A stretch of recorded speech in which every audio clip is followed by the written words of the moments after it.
All right, this is our next episode of True Wrestling Fans Discussions, considering our Dark Side of the Ring review series. Tonight, we're going to cover the Steroid trial. I'm your host, Mike. I'm Frank. Let's get into this, man. This is something that both you and I, as wrestling fans, have been waiting a long time for. Pretty much this is what I will call, and they used it in this anyway. This was an ultimate witch hunt, to say the least. Pretty much.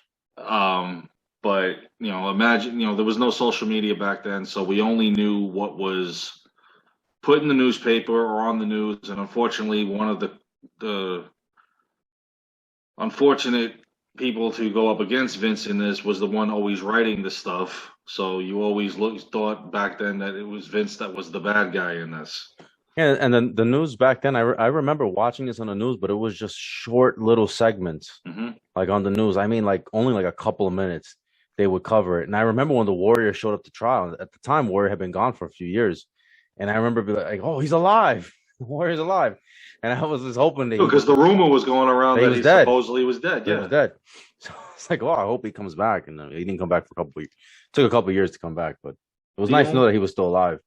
The only guy that we were pretty much hearing this stuff because the articles were huge in themselves in the New York Post was Phil Mushnick. Yeah. Now we know the guy was just full of crap. Yeah, back then we didn't know. We didn't know. Now I know. So yeah. I'm sorry I ever wasted my time reading that guy's stuff. Yeah. So in any event, they started off the show. They introduced Jerry Mcdivitt, longtime lawyer representing the WWE for over 30 years. Very well spoken, decent all around guy. It looked like here. They classified him pretty much as an intimidating figure in the courtroom. So, which I thought was kind of funny.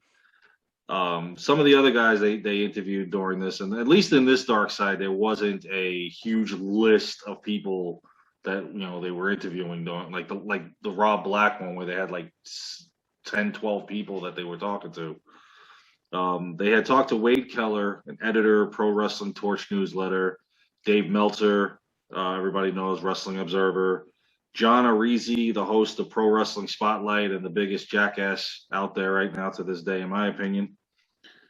And especially, and he looked good for his age, and because I hadn't seen him in a long time, Terry Zapinski, or the Warlord. The Warlord, yeah. He looked really good, man. We hadn't seen him since, 92, 93, around the same time, because after WWE, he hadn't really wrestled. Yeah. Dave Meltzer had said that without Hulk Hogan, Vince is nowhere near as successful as he was. I got to agree with him with that in that point, because if you don't have that big, huge star behind you, you're really not as successful as you were, unfortunately. It was nice I don't like to agree with these guys much. It was nice to see Brian Blair from the Killer Bees. He didn't look too bad for himself either, little rat. He didn't do anything wrong. I'm just kidding. No. It's the other guy that ratted. I'll get which one? I forgot. One of the guys that he got pinched. He was selling the steroids to the high school students. Oh yeah. I'll get to him in a second. I know which one you're talking. And that dude was like, he was the rat. He I'm not taking steroids. What are you talking about? Okay. So in any event, John Arizi was quoted saying, he said wrestlers were more cartoonish with these big guys like Warrior, Warlord, these big physiques with the, he said the cartoonish names. I don't know what he's talking about. I like the names.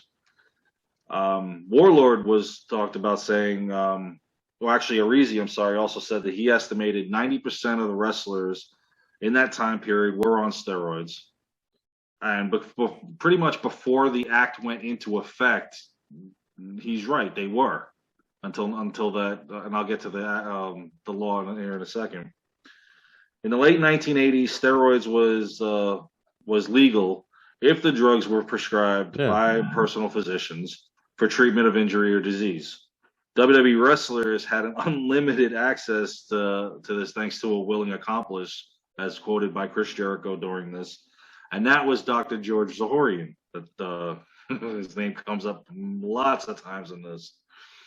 He was responsible for examining the wrestlers. Warlord was talking about it, that he, once his blood pressure got taken, all of a sudden he'd have this big old bag and he'd open it up and go, all right, what you need? and if I don't have it, I'll get it for you. And he's like, Yeah, damn, that was his side hustle, you know. seriously. And I mean, even though he was doing it, Vince blaming him for the hands-on part of it. I mean, I don't know, man. Unless Vince was actually injecting it into your arm, and the only thing Vince was doing was turning a blind eye. That's exactly. all. But I mean, but this, that's not yeah, your break. exactly. So from there, now they actually it was funny because they quoted as saying candy. That guys would line up to get their candy. Oh boy, I could think of other things to get from the doctor other than that, but whatever.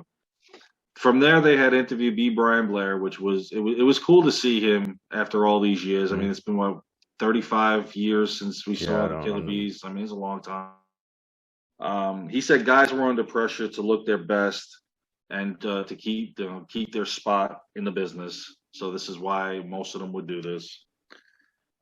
They said for over a decade, steroids was an open secret in wrestling. But as of 1990, the Anabolic Control Act came into effect, which made steroids a controlled substance now.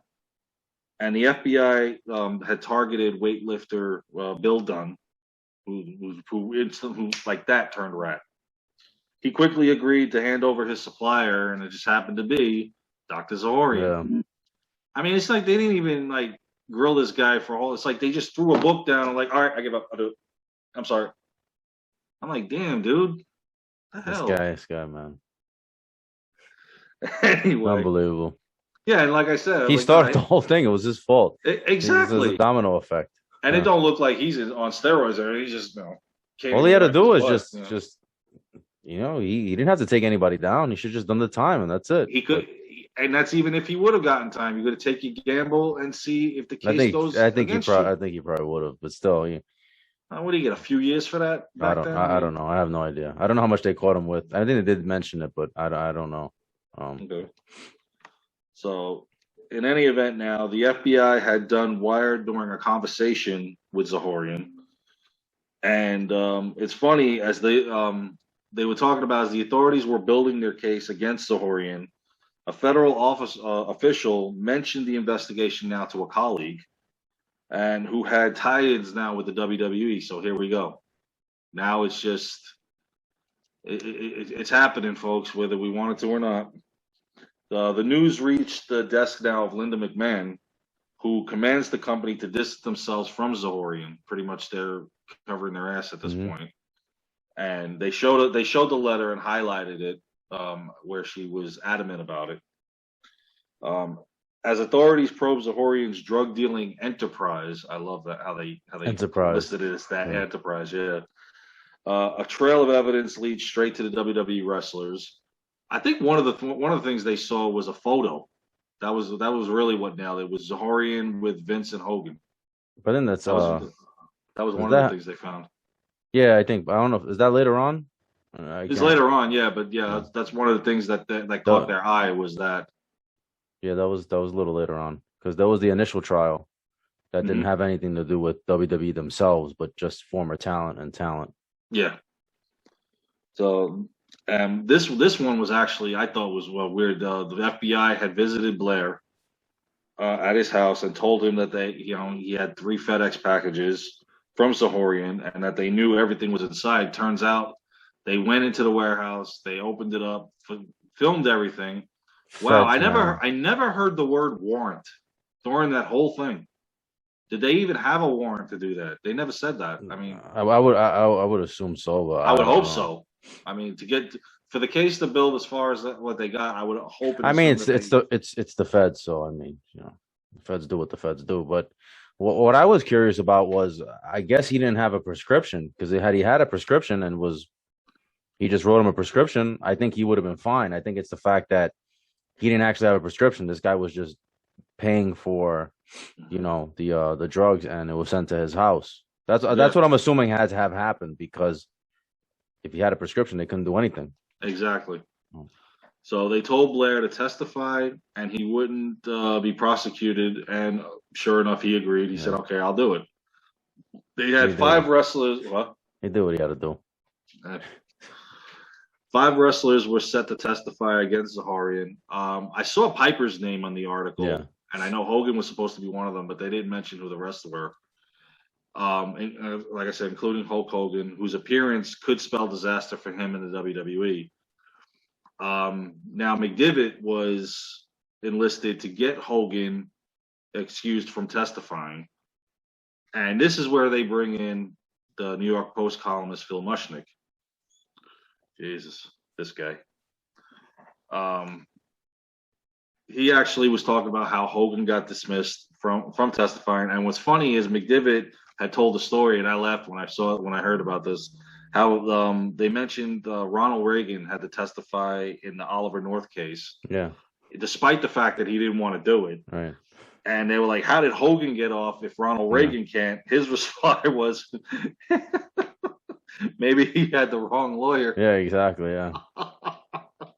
I'm like, well, if Reagan had the Mcdivitt, he would have been good. He wouldn't have to testify. Yeah. What was the argument that he made was that he was treating Hogan, right? That he had some sort of, Hogan had gone to him for treatment, I guess. The insinuation is probably something to do with having children or trying to have children with his wife. And so they didn't want the medical part of it to come out. I mean, it's a little shady, but whatever, man. It worked. Kudos, my hat off to him. Great lawyer. He's a great lawyer. Exactly. Yeah. They knew what they could use, and it worked. Yeah. They didn't want Hogan getting up there at that point. They didn't want Hogan getting up there. Yeah. Because that could have been a mess, especially at that point. Oh yeah. So after 3 hours of deliberation, the jury had found Zahorian guilty for selling steroids to wrestlers who are not his patients. They never said what he got as far as sentence goes, because I was actually kind of waiting for that. I was curious to see what his punishment would be, but they never talked about it. I'm sure if everybody watching, if you can Google it, I'm sure they would tell you. What's funny is now they go to Hogan is on the Arsenio Hall show. I remember this interview too. Yes, I do. I remember watching this because anytime the wrestlers were on like live with Regis and Kathy Lee or any of these, I would watch them. Yeah, especially Arsenio. Arsenio, he told him, he goes, I only took steroids 3 times for a torn bicep. And I'm laughing. I'm like, oh my God, you ran with this. Which is, if you watch the whole interview, because I've seen it, it's on YouTube. He kept saying basically. He was like, he said basically. So it's like everybody knew he was covering his butt, and he was flat out lying. Yeah, but as a kid, I believe. Of course. I believed everything he said because we were young and naive. We didn't know any better. We're like, the training, the prayers, the vitamins, the believing in yourself. Believe yourself, exactly. Yeah. Yeah. Well, he took his vitamins, all right. Yeah. So, according to him, only 3 times. Yeah. So Meltzer said that obviously that was a lie. Well, Meltzer's a scumbag. Let me tell you, I do not like Meltzer. I've never liked him. And he's a scumbag. I didn't like him in this episode, and there was another episode prior that I didn't, his narrating or whatever I didn't care for. I don't care. I think him and Mushnick in this one really. I think Meltzer's a liar. I don't think all the time, but I think he is a liar, though. I think he makes stuff up, personally. I mean, but I think it's just funny how they, when I get to in a second, how as a result of this Arsenio Hall thing, then Vince McMahon goes on the Phil Donahue show, right, and Meltzer just happens to be on the panel. Yeah, which was the complete and total disaster. What's his name? Vince's lawyer. He had mentioned that he did speak to Hogan prior to that interview. He's like, "Well, I can't tell you because confidentiality." Exactly. Yeah. Which they probably pretty much told him, deny everything, don't say anything. Which, no, I think he did tell him admit like certain things, don't admit everything. But then they said that Vince was upset because Hogan didn't tell the truth, because Hogan said that he only used it 3 times instead of Hogan saying, I don't know, who knows. Yeah. So in any event, during that Phil Donahue show now that Vince McMahon is on, Arizi and Meltzer were on the panel, and Arizi claims he caught Vince in a lie, and they actually showed it in a still frame, Vince's look of Arizi. He's like, well, if looks could kill, I'd be dead. Then he gave off some cockamamie story about how some guys visited his place. His mom answered the door, and they're like, tell him he lives in a bad neighborhood. And I don't know about that story, man. I think that was BS. And Meltzer's a Yeah, I think scumbag so. because he threw Vince right underneath the bus. He threw him right under the bus. Yes. I forgot what the phrase was that he used. Yeah, he said he devastated. I think it was devastated, and he's like, Yes, I didn't that's say what it was. that. And then this guy was like, yeah, you did. You told me. Those are the words you used. Like, Meltzer's a scumbag. Yeah, like I said, him and Mushnick came off like real asses in this. Yeah. Mushnick more to me than Meltzer did. Yeah, I like what Vince's lawyer said. He's like, this guy was a nobody, and they're gonna show up to his door and like threaten him. Like, yeah, exactly. All because of what you caught Vince in a lie, and now all of a sudden you try to make himself important. Look bigger than what he was, you know? Yeah, whatever. So, and at this point now, my good old friend here, Mushnick, this is when he said Vince was worse than Hannibal Lecter. Oh, Jesus Christ. Yeah, exactly. Hannibal Lecter. Yeah. So Vince told Mushnick that he was an FBI informant, and Mushnick just went along with it. He goes, well, I write. He kind of was. I mean, he was not directly, but like indirectly. The smart ass that Mushnick is, he like, yeah, I am, because I write the stuff that they're reading and they're acting upon it. So yeah, I'm an informant. I don't know why Mushnick had such a hard on for Vince. I don't understand what this guy did to him that he just. I don't know.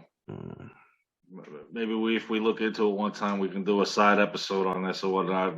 Maybe there's something we'll uncover, but I don't understand why. And from the word jump on this episode, he had nothing but disdain for Vince. Yeah, I don't know. And then like he wrote in the article that the FBI should launch another investigation, but into Vince McMahon. And apparently they saw that, and then they came up with this bright idea, like, oh yeah, let's go after Vince. And what's funny is now Zahorian's based out of the Pennsylvania, and they said why not go after him in his backyard in Stamford, Connecticut, instead of they indict him in Long Island, where almost nothing has happened. Yeah, they mentioned that later on and towards the end how that it didn't make any sense, and they tried to like. No, it didn't. Yeah. So. In any event, leading up to the trial, he had Mushnick trailed at this point. Vince did. The Fairfax partners, a bunch of former FBI agents who were looking for anything on Mushnick. Mushnick said he had to sit down with one of them, had a beer. They were having a few laughs. Again, this is according to Mushnick now. Nobody to rebut this, but just his side of it, saying, you got a shitty job. He goes, yeah, but it's what I got to do, and blah blah blah. You want to believe him? Go ahead. I don't. I'm not so sure I do. So then the next thing they got into was Vince's limo driver, James Stewart. Who McMahon? It was said in an article, and I believe it was done by Mushnick at this point in the newspaper. I think it was him that did it. I don't know. Maybe I want to blame him. I don't know. That his limo driver was ready to testify that McMahon ordered him to deliver a shipment of steroids to Hulk Hogan, but then this whole thing, he pretty much perjured himself, so he couldn't be used as a witness. I guess he had perjured himself prior to that, because I think he tried to sue WWE for something, and he had Mcdivitt caught him lying. Yeah, so Mr. Stewart is out of here. So. They said now, as they put it in November 1993, they put it as saying the hammer has dropped. Vince was indicted, and if convicted, he would face 8 years in prison and $500,000 in fines. And what's funny is, and again, this is Meltzer and the rest of the Goon Squad saying that Vince was playing on sympathy for the crowd showing up in a neck brace. Meanwhile, Mcdivitt had said that he had a neck brace on after just recently having the neck surgery. But the Three Stooges said, "Oh, he shows up in there like it's a wrestling gimmick, that he's placating to the sympathy of the courtroom." I could see why they would think that, but you can't prove it. It just so happens that this happened, and he comes in and now with the neck brace. Because I always wondered that too back then when this was on the news. Because again, we didn't know that Vince had surgery, or if he had neck surgery. We only knew what the little bit that was told to us either via the newspaper or the brief time, if it was even on the news, which it wasn't a whole lot. Maybe in the beginning of the trial they had it on like Eyewitness News and stuff, but like we didn't pretty much. I didn't remember hearing anything again until the verdict came out. Yeah, I remember specifically seeing Warrior, and I remember seeing Rude. Mm-hmm. I remember that as a kid watching on TV. The best part of this, one of the funnier parts, is when they said when the indictment actually came down, they were in a restaurant, and that everyone was cheering them like, "Yeah, get him, Vince!" Like, and that they were like looking forward to getting indicted because they're like, "Oh, we could finally nail him in court." Which I don't know if they're just telling that story now. I mean, I would imagine that they were scared initially, but the way Mcdivitt is telling the story, like, yeah, they were happy and they were like, all right, now I'm going to nail him. All right. I think there was some nervousness, and I think they were worried back then. It's easier to say it now, 30 years later, like, it was nothing. But back then, who knows? I mean, they're in the wrestling business too, though, so they're going to no-sell everything probably anyway. So, it's like. And then they were talking about in the courtroom, they had wrestling fans, and they're like, go get him, Vinny. Yeah. This is better than watching a John Gotti trial. I mean, seriously, man. Well, no, I mean, at least Vince won. Hey, Gotti was acquitted. Well, not in the end, though. Not the last time. No, not in the end, no. He had a good run, but anyway. He did. So they introduced that Sean O'Shea, the assistant U.S. attorney, is heading up the trial. He has a lineup of wrestlers to testify, including Hogan and Warrior, which initially, if you think of those two, you think, oh God, Vince might be screwed, especially with Hogan. But when they interviewed the Warrior, he said he had nothing but good things to say about him. So, I mean, it was ridiculous. He said it was ridiculous. Exactly. Warlord had, when he was on the stand, they interviewed him. He pretty much, after replied saying this was just a total witch hunt. Yeah. And like I said in the beginning of this, I like how he got up there on the stand. He's like, no, Vince never told me to do steroids, and he never sold them, and I never even bought steroids from this guy because he charged too much money. Yeah, it was like 4 times the price of the regular. Why was he? Yeah, but why was he even up there? I don't know.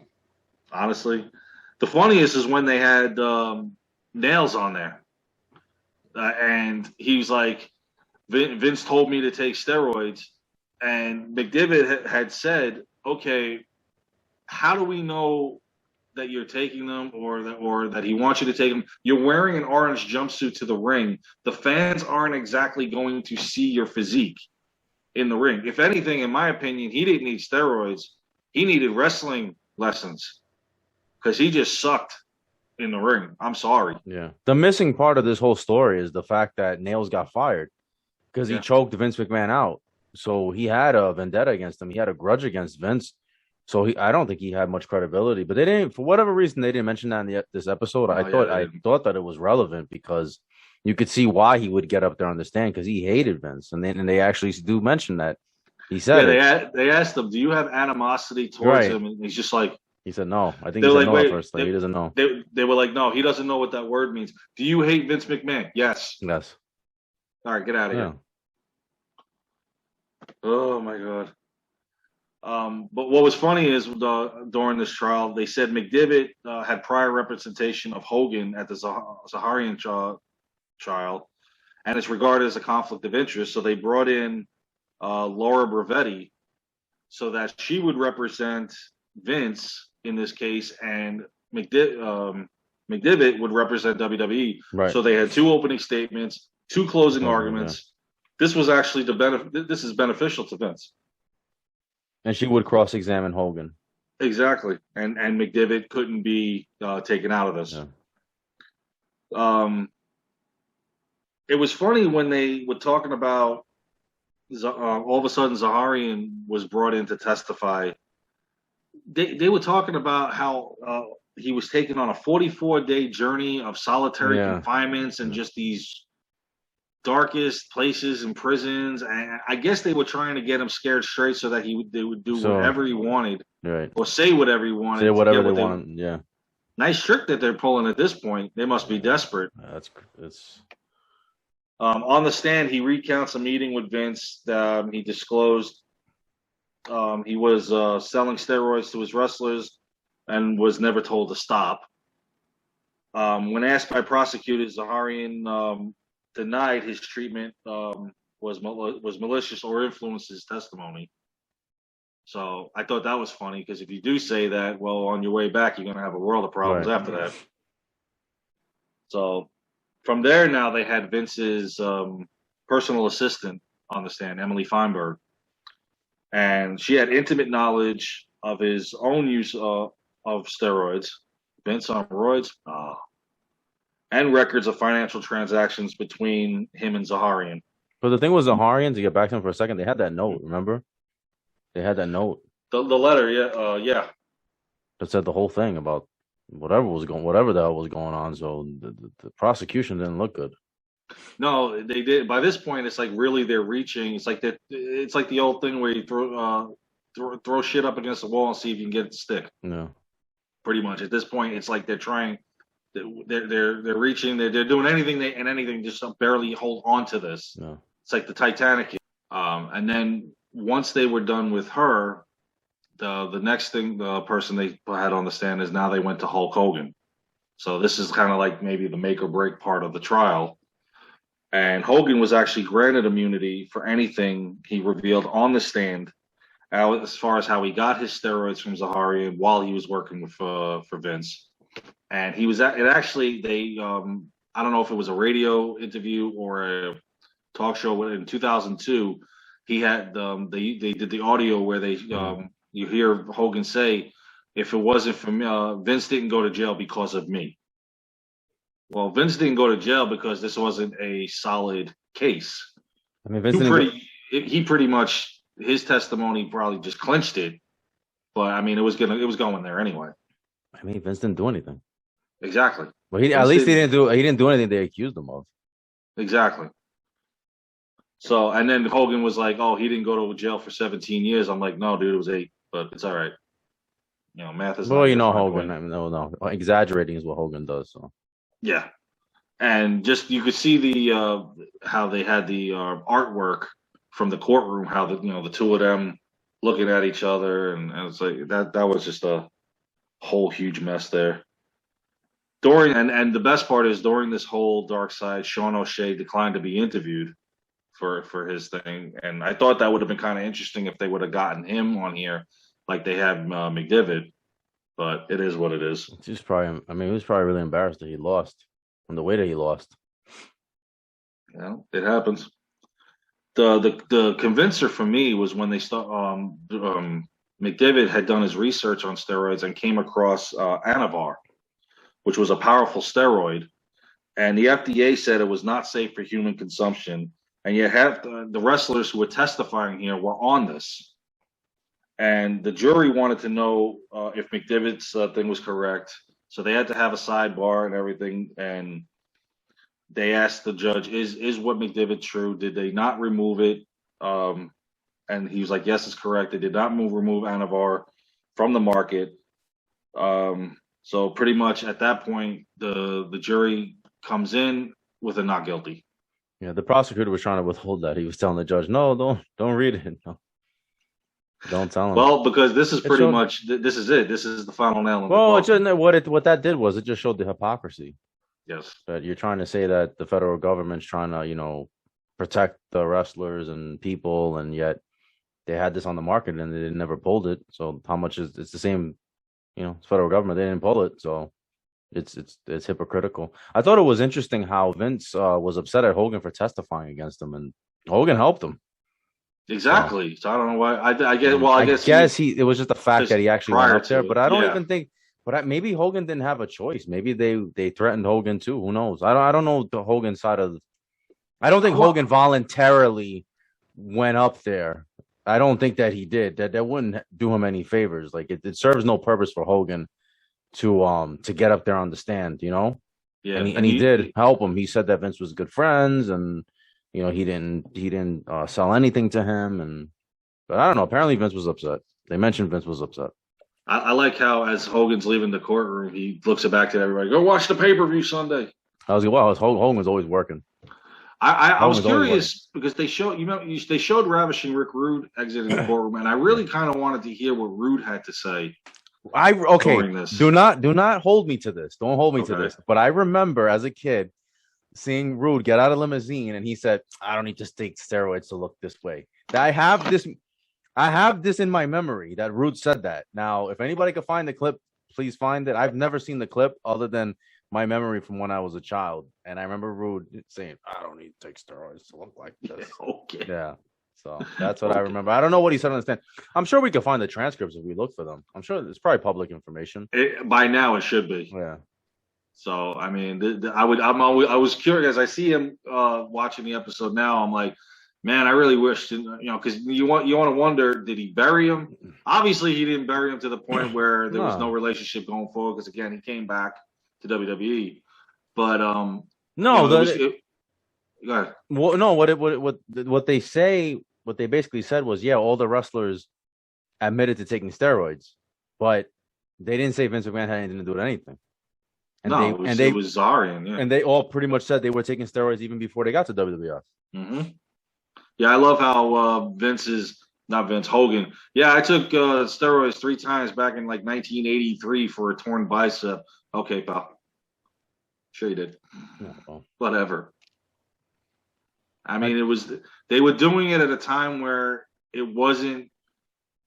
Once that law came into effect in 1990, that's pretty much where heads were rolling. Yeah. How about that promo? They were cracking down. How about that promo the prosecutor cut, where he was like painting Vince McMahon as the heel and everything, and saying all this stuff about Vince, and then Stephanie like ran out of the courtroom and she was crying, and then Mcdivitt was consoling her. Console and say, "Listen, I haven't even gotten up there yet." So at this point, she's a teenager. Yeah, she's young. She's young. She's not knowing what's going on. It's not like if Stephanie was to go into the courtroom now. So I can understand where her emotions are coming from. They're targeting her father. Yeah, they're insulting her father. And it's not Vince McMahon. It's her father. It's exactly. Her father. Yeah. But and McDivitt's like, I got this. Yeah. Just hold on. I haven't. Yeah, like you said, I haven't gotten up there yet. Right. He said that he was totally confident the whole time. He said, I never even think about losing. I don't know. Like I said, these guys are in the business, so I think they know they were no selling. They were just no selling everything because it's a fact. If I ever get in trouble, man, I want McDivitt. I don't care what it costs. Yeah, but the thing is, it's the feds, man. They have a 90-something% conviction rate. So yeah, that's what he was saying. Yeah, yep. So I would imagine they were a little nervous, but I like how Vince was the baby face. Like they were painting Vince as the baby face, and it's great. And watching this, it's kind of crazy that even went that far. Because when you, again, I don't know the whole details, and we only had an hour. I would love like a documentary, like 4 or 5 episodes. And I'm surprised, like if A&E did something like that. Oh yeah, but Vince, Vince in charge of this, and everybody there. It's funny that they didn't interview him during this too. I really thought maybe go on Dark Side, dude. Vince is never gonna show up on Dark Side of the ring ever. I'm surprised that Vince allowed McDivitt to go. That shocked the hell out of me because McDivitt stressed how close that him and Vince are. Yeah, how close. And he actually got on this, and kudos to the producers of the Dark Side of the Ring to get this guy because, I mean, you couldn't do this episode without him. No, this episode would have been trash without him, I think. It would, because McDivitt gave us a lot of the information that we didn't have before, and he cleared up a lot of stuff. So yeah, I was glad that they were able to get him for this, and that he was able to explain Vince's side. Yeah, I like how they showed how they won. And he's got the painting of Linda hugging him and Vince. It's the 3 of them hugging each other. And they said that the people were cheering in the courtroom when they found Vince not guilty. Both. They found Vince personally not guilty, and also WWE as a company found them not guilty. And it was a great story, man. I mean, that was a great episode. It was a great way to end the season for a bunch of episode. A lot of the episodes we were intrigued by. Others were really far out there. I mean, but this was the best one to end it in the whole season with. I mean, and when you and I got the lineup earlier this year, and I saw this was on there, I was like, I said, this is the one I can't wait for. Yeah, definitely. This is going to be the one. I like how Vince went after the media too after he got found out guilty. He went after the media and he was berating them and everything, and typical Vince. Yeah. Oh man, but yeah, the media is a bunch of crackheads, man. What do you want? Yeah. So, all right, that's it for Dark Side for this season. Hopefully, can't next wait season, to see what they come out with next year, man. To top this. This is going to be. That's definitely going to be interesting to see. Yeah, let's see where it goes. Guys, make sure to like, comment, share, subscribe. See you guys soon. Take care.